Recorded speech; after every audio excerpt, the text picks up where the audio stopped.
think about the last major goal you set for yourself. Right. Like maybe it was losing 20 pounds or maybe it was finally getting that promotion at work or even just, saving up enough for a down payment on a house. We all do it. Yeah, constantly. We totally obsess over the finish line. Yeah. But what if I told you that focusing so intently on that external goal is, well, it's the exact reason you might be setting yourself up for failure. A bold claim. Right. Or, even worse, what if you actually achieve the goal and you look around and realize your life hasn't fundamentally changed at all? Yeah, the classic letdown. Exactly. So today's deep dive argues that the traditional way we approach self-improvement, where we try to construct a new life by chasing goals, is actually a form of structural sabotage. It's just a completely backward paradigm. I mean, we are culturally conditioned to believe in the hustle, right? Totally. Hustle culture is everywhere. Right, the visible metrics of success. We want the tangible proof that we are moving forward. But this framework suggests we're trying to, put a roof on a building before we've even poured the foundation. And that brings us to the just fascinating stack of source material sitting in front of us today. It really is something. Welcome in, by the way, to you listening. We are so thrilled you're taking this journey with us.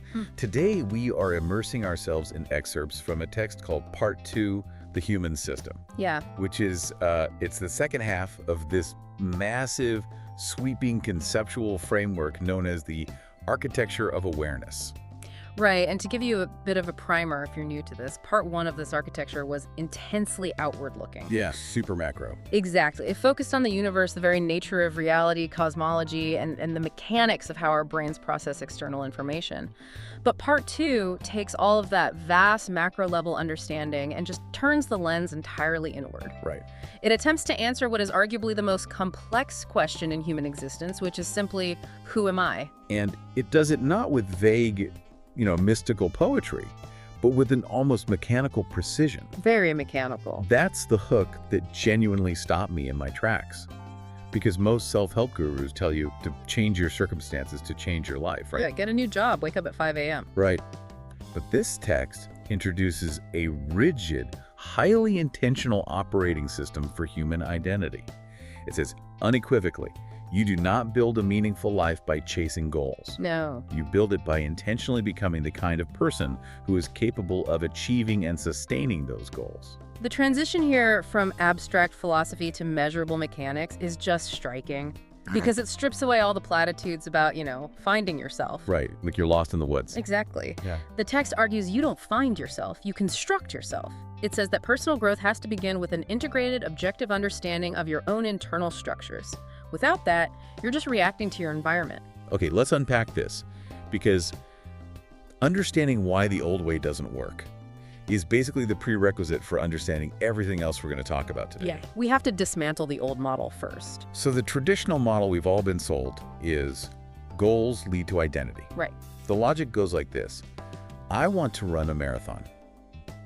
So I buy the shoes, I suffer through the training, I cross the finish line covered in sweat and tears, and boom, they hand me a medal. And now I am officially a runner. You've unlocked the achievement. Exactly. My new identity is unlocked. So why does the text call this flawed? Because it places your identity entirely at the mercy of an external outcome. Okay. Let's stick with your marathon example. What happens if a month into training you blow out your knee? Oh, man. Yeah. Right, you can't run the race. And if your entire sense of becoming a better version of yourself was tied to crossing that specific finish line, you don't just lose the race, you suffer a complete identity crisis. Because you failed the goal. Exactly, you failed the goal, so you logically conclude you are a failure.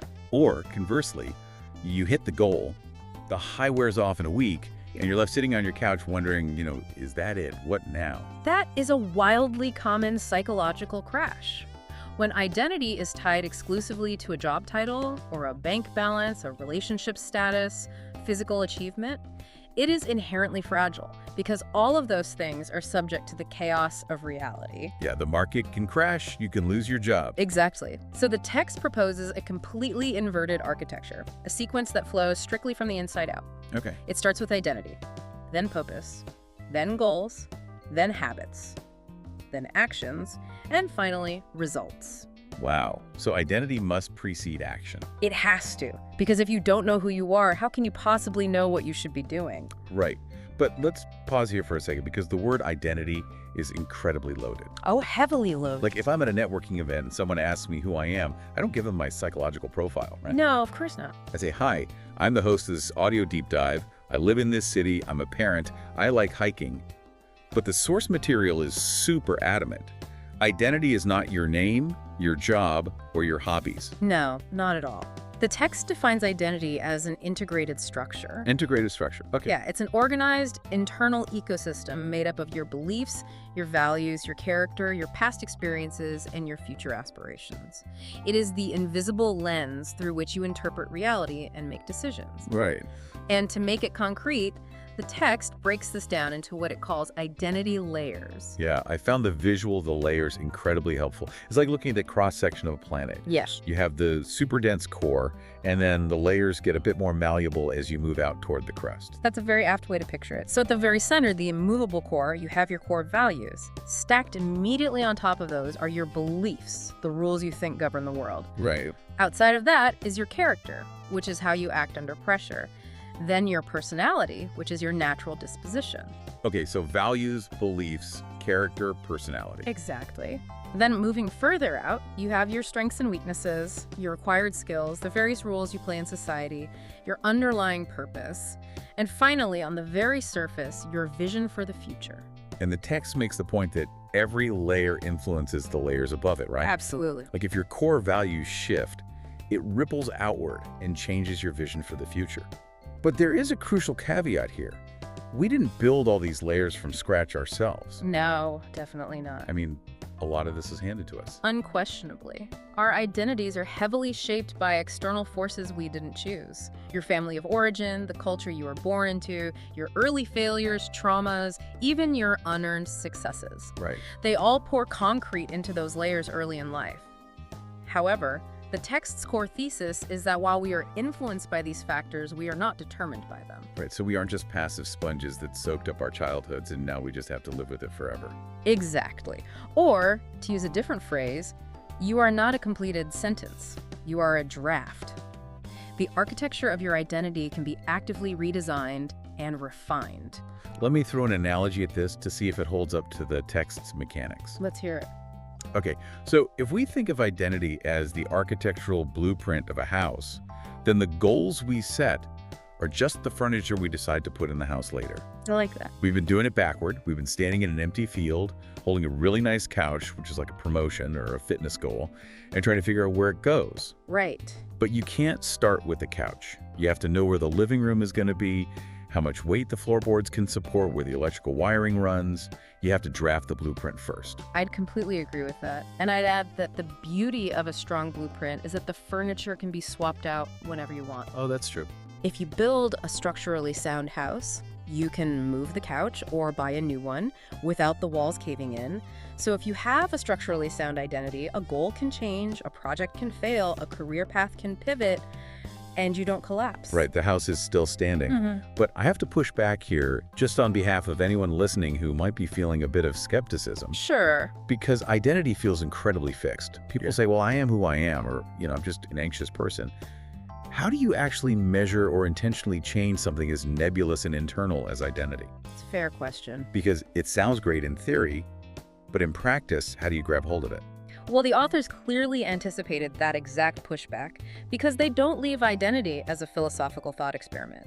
They introduce a highly pragmatic tool called the Identity Dashboard. This was wild to read. Because when I hear dashboard, I think of a car's instrument panel. Yeah. Or maybe a corporate spreadsheet measuring like quarterly sales targets. Right, because our default metrics for success are always external. Money, followers, square footage, job titles. Always. But the Identity Dashboard throws all of that out. Instead, it asks you to measure virtues. You sit down and score yourself, typically on a scale of 1 to 10, on internal domains. You measure your integrity, your compassion, your courage, your discipline, your intellectual curiosity. So I might look at this dashboard and realize, okay, if I'm being brutally honest, my current score for courage is a 4. Right. Because I avoid conflict at all costs, I don't speak up in meetings, I let people walk all over my boundaries. But my desired score for the person I want to become is an 8. And that gap is everything. That gap suddenly gives me something actionable, right? My growth goal for this week isn't to make more money, it's initiate one difficult conversation I've been dreading. It makes the abstract concept of character entirely concrete. Exactly. It operationalizes virtue. And to power this continuous growth, the text introduces a companion tool called the Identity Compass. Okay, the compass. This is designed to completely replace the default question most of us ask when we face a decision. Let me guess. The default question is, what do I want to do right now? Which, if we're honest, is a terrible navigation tool. It's awful. Because what I want right now is usually a donut, a nap, and to avoid all my responsibilities. Right. What we want in the moment is almost always driven by comfort or ego gratification or fear. Precisely. If your identity isn't firmly established, asking what do I want will lead you off a cliff. The Identity Compass replaces that single impulsive question with a sequence of 5 intentional questions. Okay, what are they? When faced with a choice, you ask, first, who am I? That anchors you in your current identity. Okay. Second, who am I becoming? That pulls forward your identity vision. Right. Third, what matters most? That accesses your core values. Fourth, what choice best reflects that evolving identity? That becomes your actual decision filter. And finally, fifth, what habit will reinforce this choice? Wow. If you're listening right now, I really want you to let that sequence sink in. Notice where habit is in that list. It's last. It's at last. Yeah. You don't start by downloading a habit tracking app and trying to force yourself to wake up at 5 a.m. You start by connecting with the person you are becoming, and the habit just becomes the natural, logical reinforcement of that future person. The friction just disappears because the action aligns with the identity. It's an amazing shift in energy allocation. You basically stop fighting yourself. Right. But it begs a massive question.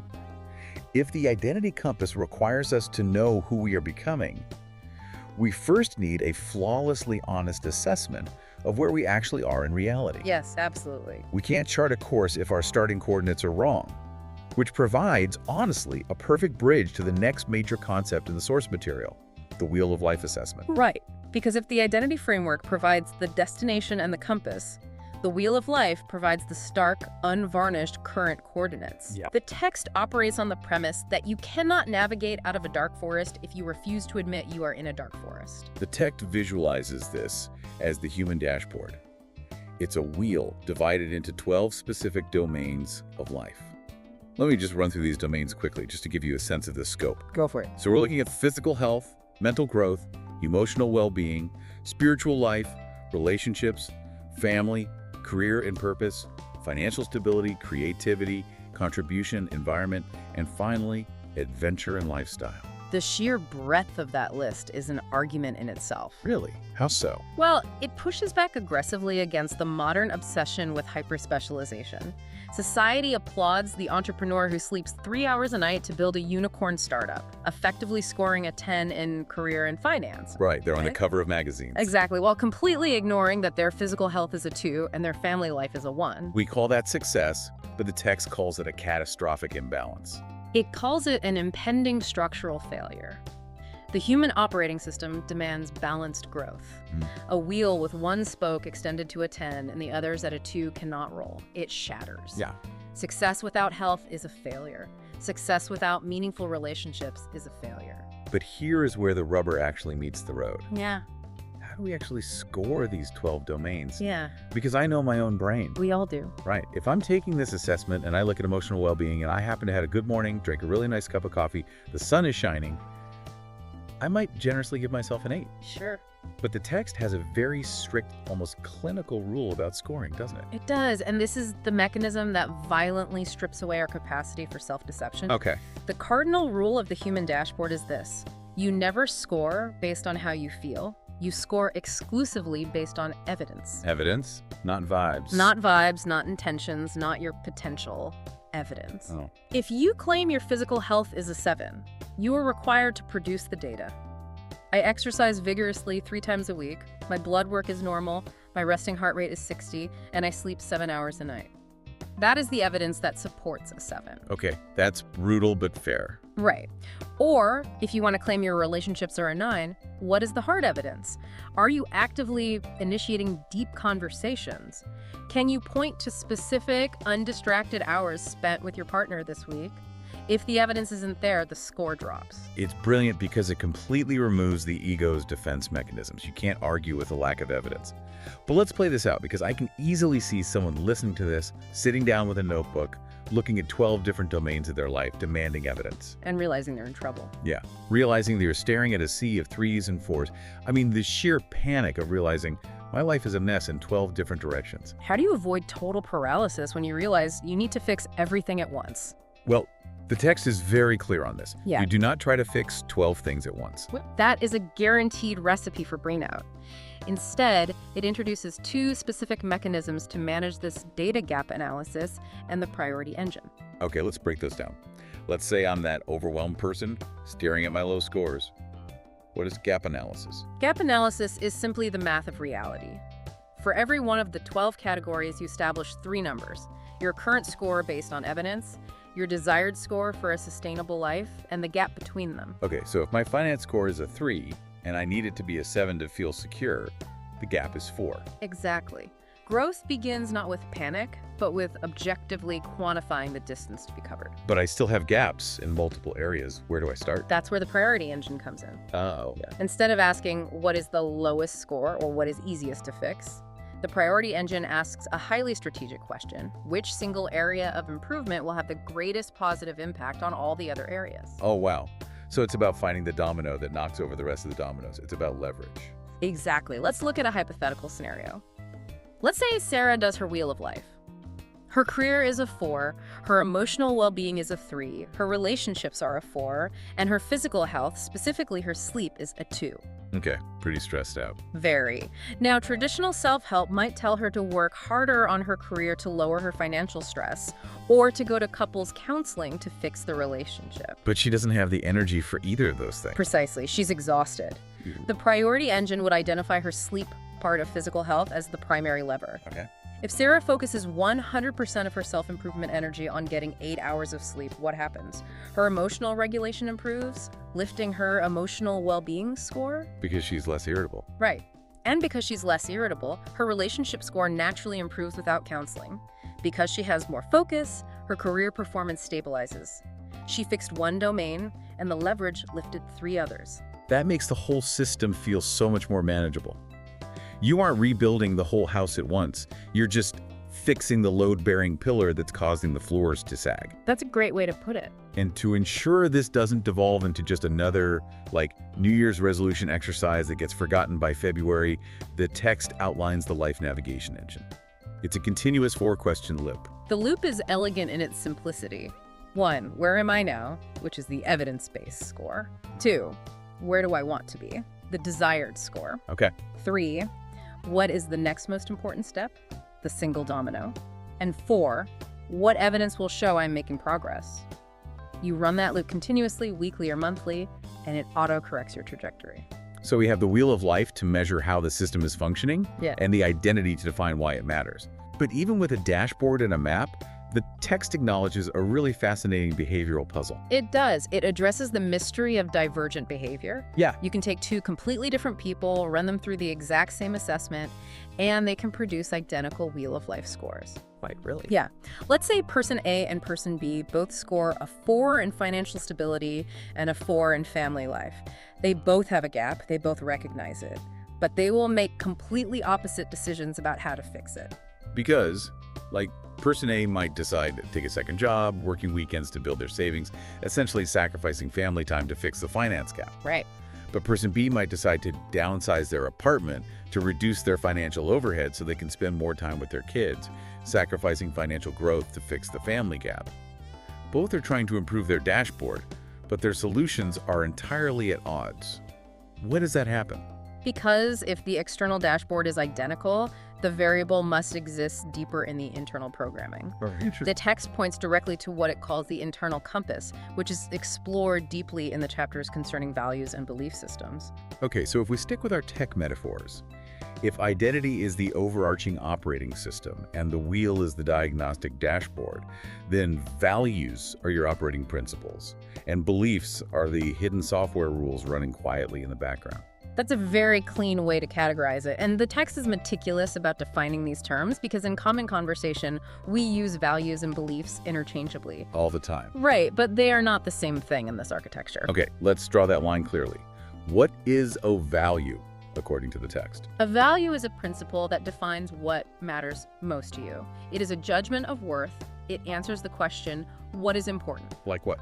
Concepts like honesty, freedom, excellence, loyalty, compassion, security. Okay, and a belief. A belief is an assumption you have accepted as true about how reality works. It is the lens through which you interpret data. A belief answers the question, what is true? So a belief could be empowering, like I am capable of learning difficult things. Yes. Or it could be incredibly limiting, like I am terrible with money, or people will always betray you if you trust them. Exactly. And beliefs are particularly insidious because they are rarely chosen consciously. Yeah, you don't just wake up and decide to believe you're terrible with money. No, some are formed by empirical evidence, but many are inherited from our parents, absorbed from our culture, or crystallized during a single traumatic event in childhood, and we just carry them forward without ever interrogating them. I was reading the section on values, and it reminded me of an aircraft's gyroscope. Oh, that's a good comparison. Yeah, I'm no pilot, but my understanding is that a gyroscope spins independently of the plane. So if the plane hits massive turbulence or even gets flipped completely upside down in a storm, the pilot can't trust their own inner ear. They'll feel disoriented, right? Yes. But they can look at the gyroscope and it will always tell them exactly which way is up, regardless of the external chaos. Values act like that gyroscope. When circumstances throw your life upside down, your values are the objective instrument that says, this is still true north. That is an excellent mechanical metaphor because when you lose a job or face a medical crisis, your emotions will lie to you. The gyroscope of your values prevents you from making panic-driven choices. But the text introduces a severe warning here. Okay. It draws a brutal, hard line between what it calls declared values and lived values. Okay, this was the most confronting part of the whole text for me. Yeah. It poses this hypothetical scenario. If a completely objective observer, like a documentary film crew, followed you around for a month, recording every minute of your day, every dollar you spent, every conversation you had, what would they conclude your values are? It is the ultimate lie detector test for the human ego. Surely. Because if you survey 100 people, 99 will say their core values are family, health, and integrity. Always. But if the documentary crew watches a person work until 8 p.m. every night, answer emails during their kid's soccer game, and eat drive-through fast food on the way home, their lived values are incontrovertibly achievement, status, and convenience. Values are not measured by the inspirational quotes we post online. Yeah. They are measured by our calendar and our bank statements. What we repeatedly do is what we value. The text forces you to audit the dissonance between what you declare and how you live. But life isn't lived in a vacuum, right? Values inevitably collide. Let's say my lived values truly are honesty and compassion. What happens when a dear friend who is struggling financially comes to me and pitches a terrible, doomed business idea and asks if I think it will work? That's a classic conflict. Right. If I lean into honesty, I crush their spirit. If I lean into compassion, I lie to them and let them ruin their finances. How does the architecture handle structural conflicts like that? It handles it through the concept of a values hierarchy. The text argues that having a list of values is insufficient. You must intentionally rank them. Not every value can hold equal weight in a crisis. So you have to decide in advance which value wins in a cage match. In a manner of speaking, yes. If you have consciously ranked truth above comfort in your hierarchy, you will deliver the difficult feedback to your friend, knowing it will be uncomfortable. If you rank family above career advancement, you will turn off your phone at 6 p.m. even if a major project is delayed. Making this hierarchy explicit removes the agonizing paralysis of decision-making. The decision has already been made by the architecture. Pre-programming your boundaries. I love that. Yeah. But we have to address the other side of this compass, the beliefs. Yes, the software rules. Because if my values are perfectly aligned, but I have a deeply ingrained belief running like a corrupted line of code, the whole system still crashes. If I value contribution, but my underlying belief is I have nothing original to say, I'll never speak up. How does the text suggest we fix corrupted code? Well, the text treats beliefs as living structures that can be dismantled and rebuilt. It outlines a very deliberate 4-step process for belief redesign. Walk us through those 4 steps. Let's use a common one. Yeah. Oh, please. I am inherently bad at public speaking. I always freeze. The first step is simply identification, naming the old belief and bringing it out of the subconscious into the light. I believe I am universally terrible at public speaking. Okay, step 1 is easy. The second step is the disruption phase. You actively hunt for evidence that contradicts the belief. Like finding a bug in the code. Exactly. You ask, is it always true? Was there ever a time I explained something clearly to a group of friends? Did I ever give a toast that went well? You force your brain to acknowledge counter-evidence, which cracks the absolute certainty of the old belief. Okay, so the belief is cracked. What's step 3? Step 3 is forming a balanced belief. It is vital to note the text does not advocate for toxic positivity here. Right, you don't just stand in the mirror and shout affirmations. Right, you don't replace I am terrible at public speaking with I am the greatest orator of my generation. Your brain want to believe it anyway. Exactly, the brain will reject that as a lie. You create a true balanced belief. I experience anxiety when speaking to large groups, but with preparation, I am capable of delivering a clear message. It's grounded in reality. And the final step. The fourth step is the most critical: take new action. A belief is only a theory until it is tested in reality. You have to volunteer to give a small presentation armed with your new balanced belief to generate fresh evidence that it is true.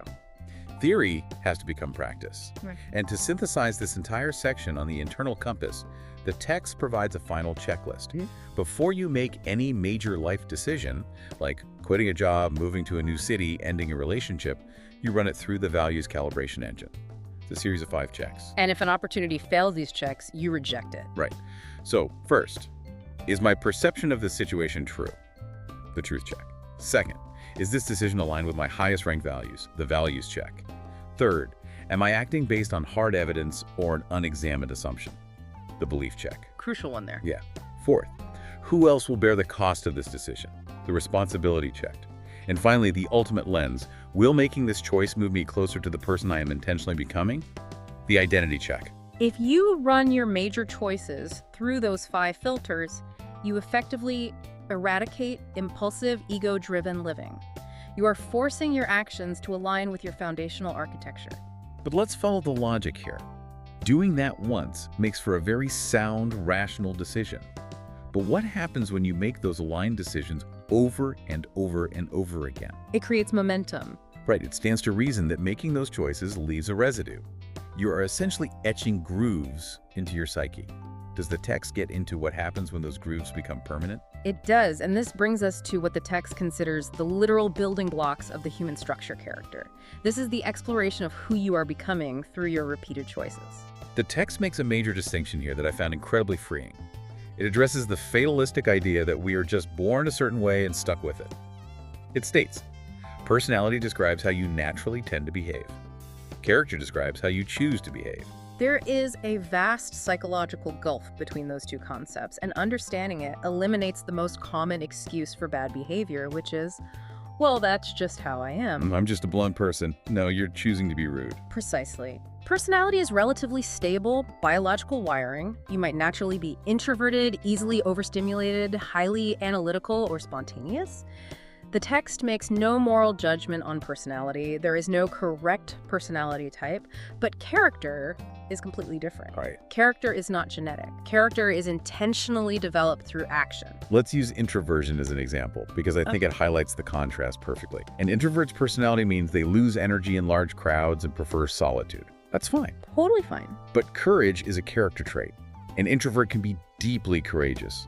They might be terrified to speak on a stage, their personality is screaming at them to hide, but they choose to step up to the microphone anyway because they believe the message is important. Their character overrides their personality. Conversely, you can have someone whose personality is naturally charismatic, outgoing, and instantly likable, but their character is deeply dishonest. Oh, we all know people like that. Right. They use their charming personality to manipulate people. Personality is the style of the vehicle. Character is the engine. You can't necessarily change the make and model of the car you were born with, but you are entirely responsible for the engine you build. And the text outlines what it calls the 12 character pillars. These are specific virtues to intentionally cultivate.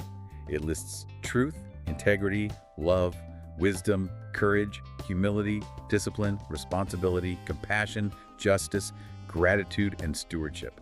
That is an intimidating list of virtues to try and master. It is, but the architecture doesn't demand simultaneous perfection. It suggests targeted construction. You choose one pillar for a specific season, let's say a month, and you intentionally practice it. Let's take stewardship, for example. That's a word we usually hear in a financial or environmental context. How does the text define it as a daily character pillar? The text defines stewardship as the responsible management of the resources, relationships, and time entrusted to you. If you are focusing on stewardship for a month, you don't just think about it abstractly. Right. You look at your daily choices. Are you stewarding your physical energy well, or are you wasting it scrolling on your phone until 2 a.m.? Are you stewarding your team at work, making sure they have what they need to succeed, or are you just using them to advance your own career? You practice the virtue in micro-interactions. To truly test the integrity of these pillars, the text introduces an exercise I find absolutely terrifying. It's necessary, but it induces a cold sweat just reading about it. It calls it the reputation mirror. It is an exercise that requires a profound degree of humility, yes. The premise is that character becomes most visible in how it impacts other people. So the reputation mirror demands that you go to 3 or 4 highly trusted, objective people in your life, like a spouse, a mentor, a close friend, and you ask them direct, unshielded questions about your character. You ask them, what strengths do you consistently rely on me for? What are my blind spots? Where do my actions not match my words? When do I seem the most inauthentic? I would literally sweat if I had to ask my spouse this. Asking people to point out your flaws to your face, you have to have a very solid identity blueprint to survive that without getting defensive. If your identity is fragile, you will interpret their feedback as an attack and you will argue with them. But if you view yourself as an architect seeking to improve a structure, their feedback is just a structural survey. It is the fastest, most efficient way to bridge the gap between who you think you are and how you are actually showing up in reality. And to make this construction a daily habit rather than a once-a-year terrifying audit, the text provides the character development engine. This is a daily evening review, but it's fundamentally different from a standard productivity review. Right. A productivity review asks, what did I get done today? The character development engine asks, who did I become today? So, you might ask yourself, what situation tested my patience today, and how did I respond? Where did I act out of fear rather than courage? Did I treat the barista with the same respect I treated my boss? It creates a continuous, measurable record of internal growth. It ensures that the grooves you are etching into your psyche are intentional, not accidental. Okay, let's take a breath and look at the vehicle we've constructed so far.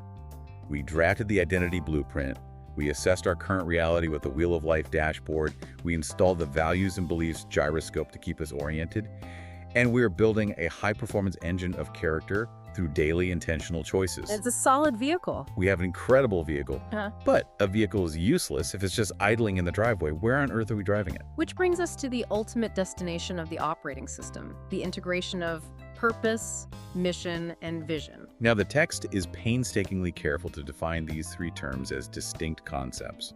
Because, let's be honest, in modern corporate speak, these words are just thrown into a blender. Oh, completely. You go to a company website and read a mission, vision, purpose statement that is just a paragraph of meaningless jargon. Synergy, paradigm, leverage, yeah. But the human operating system separates them with laser precision, and understanding the difference is vital for long-term navigation. Let's break them down. Purpose answers the foundational question. Why do I exist? It is the underlying theme of your life. It is highly stable and rarely changes, even over decades. Okay, so purpose is the why.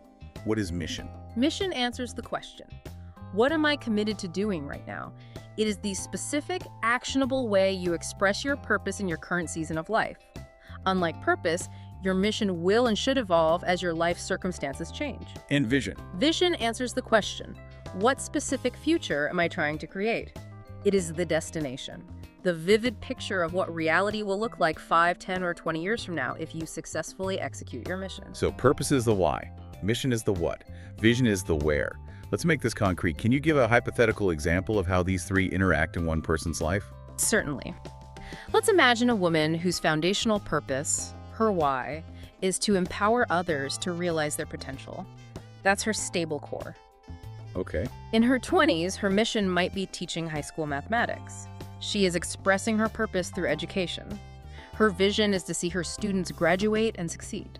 But then seasons change. Exactly. In her 40s, she might leave teaching to start a nonprofit that provides microloans to female entrepreneurs. Her mission has completely changed. Her vision has changed.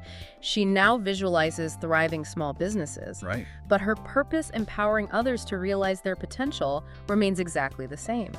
The vehicle is driving on a new road, but the compass is still pointing to the same true north. That distinction relieves so much pressure. So many people have a midlife crisis because they think they lost their purpose when they change careers or retire, but they really just need a new mission. To help dial in that foundational purpose, the text offers the four-circle purpose model. It's very reminiscent of the Japanese concept of ikigai, looking for the intersection of four areas: what you love, what you're good at, what the world needs. But the text makes a profound pivot on the fourth circle. It does. In traditional ikigai models, often shared in business circles, the fourth circle is what you can be paid for. The text explicitly rejects this and replaces it with what creates sustainable value. Why the shift? Why remove the money? Because reducing human purpose to economic viability is a tragically narrow view of existence. By changing it to sustainable value, the framework acknowledges that immense human value is created outside the bounds of capitalism. Value can be social, artistic, educational, emotional, or humanitarian. If the fourth circle is what you can be paid for, then a parent who stays home to raise 3 resilient, kind children technically has no purpose, which is absurd. Right. Raising the next generation creates incalculable sustainable value. A community volunteer planting a garden creates value. Exactly. It validates callings that aren't easily monetized. It separates your life's purpose from your W-2. And once you have established this trio purpose, mission, vision, how do you protect it? Because the moment you have clarity, the world will throw 100 distractions at you, and they usually look like great opportunities. To protect the trajectory, the text introduces the alignment engine. It is a ruthless filtration system. Before you commit time or energy to any major new opportunity, you run it through a 6-question gauntlet. Does it align with my identity? Are the requirements consistent with my values? Will the environment strengthen or compromise my character? Does it advance my foundational purpose? Does it support my current mission? And does it move me closer to my ultimate vision? The rule of the alignment engine is absolute. If a new job offer pays double your current salary but requires you to compromise your character and pulls you away from your vision, you drop it. Wow. You say no, because a misaligned opportunity is just a high-paying distraction. I'm going to step in here and play the ultimate devil's advocate. Yes. I'm looking at all these engines and compasses and dashboards, and on paper, it is a masterpiece of logic. But we are talking about human beings. We are irrational, we are deeply biased, we are incredibly defensive, and we have massive egos. Well, true. So how do we know we aren't just sitting in our rooms filling out these dashboards and completely lying to ourselves? How do I know my alignment engine isn't just justifying what I wanted to do anyway? That is the fatal flaw of any introspective system, and it is the exact problem the text tackles next. It introduces what I believe is the most conceptually original mechanism in the entire framework, the mirror, or the concept of the external observer. Let's get deeply into this, because this concept of the mirror broke my brain a little bit. The fundamental limitation of human consciousness is that we live entirely from the inside. We experience our own thoughts, our own fears, and crucially, our own intentions. And because we know our intentions were good, we almost always feel justified in our actions, even when those actions harm others. I didn't mean to yell, I was just stressed. We judge ourselves by our intentions, but we judge everyone else by their actions. Precisely. The mirror is the cultivated psychological ability to step outside of yourself and view your own life completely objectively, without emotional attachment or self-deception, as if you were observing a stranger on a train. To construct this mirror, the text dissects our consciousness into the 3 selves. Walk us through those. First, we have the experiencing self. This is the part of you that lives in the present millisecond. It feels the pain, tastes the food, reacts to the insult, and experiences the joy. It is purely reactive. It's the raw data feed. Yes. Second, there is the observing self. This is the part of consciousness that can detach from the immediate emotion. It can step back, watch the experiencing self get angry, notice patterns, reflect, and ask questions without getting swept away by the adrenaline. And the third. The third is the becoming self. This represents your future potential. It is the idealized architecture you are intentionally trying to build based on your values and vision. The goal of this entire framework seems to be strengthening that observing self.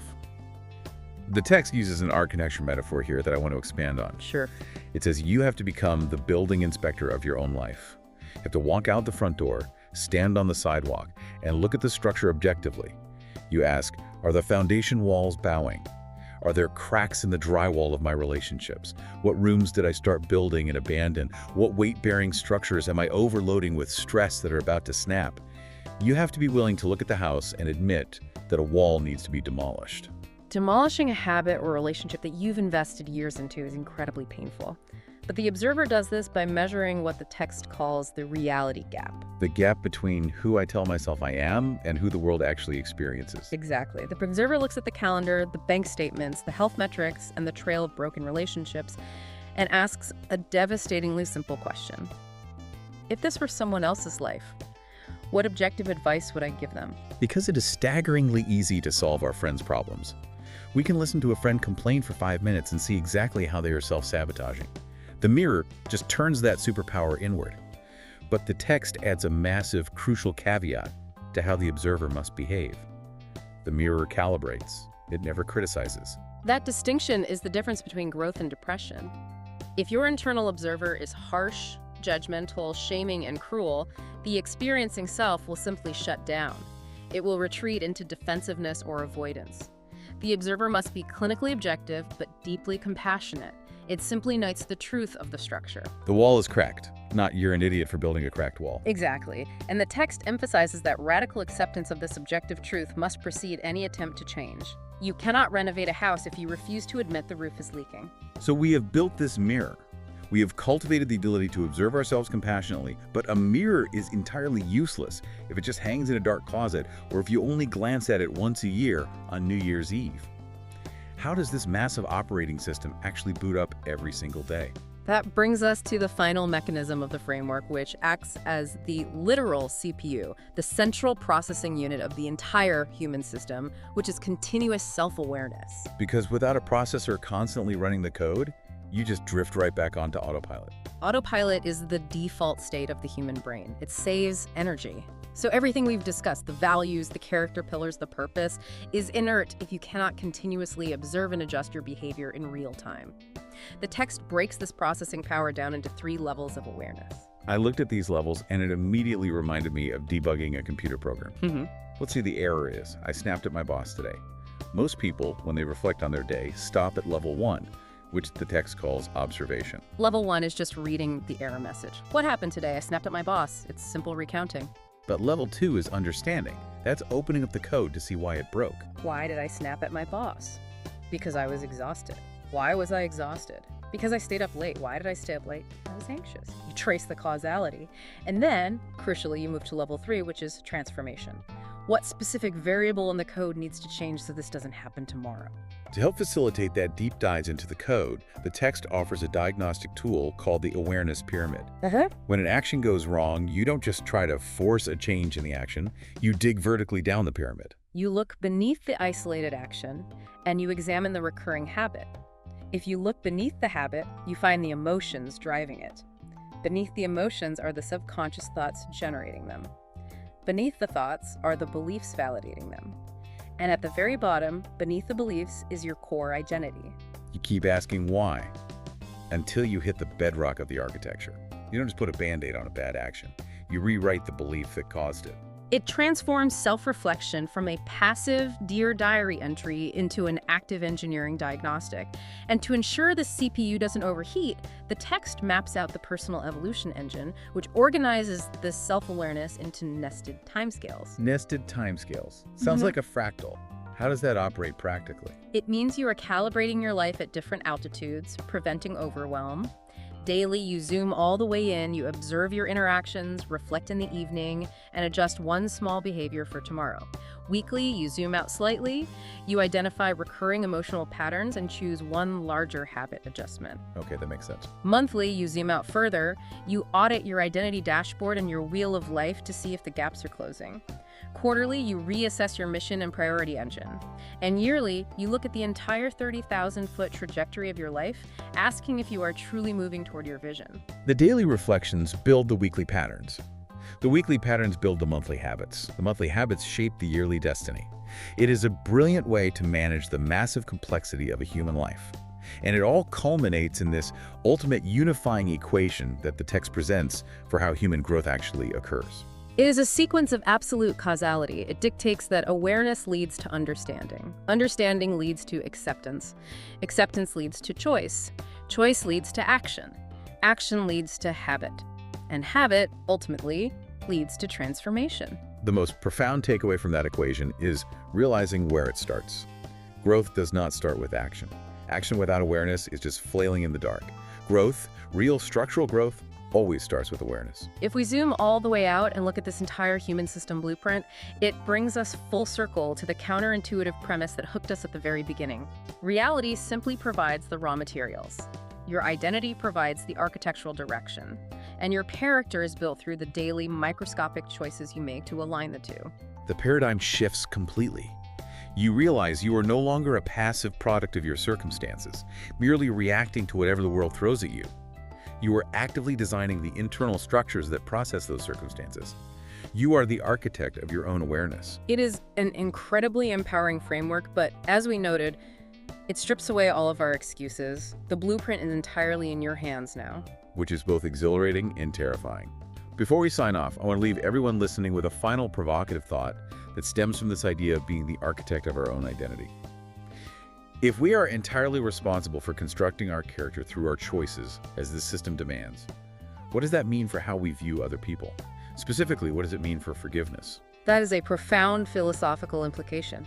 Right, because if someone wrongs you, they weren't just acting out of a momentary lapse of a fixed personality.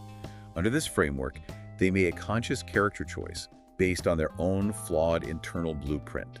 Does understanding this architecture make it easier to forgive them because you can objectively see the structural damage in their beliefs and values? Or does it make it harder to forgive because you know they actively chose the action that hurt you? The text doesn't answer that for us.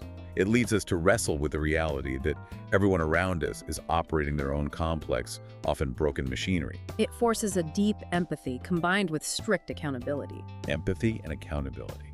That is a wrap on today's deep dive into the human system.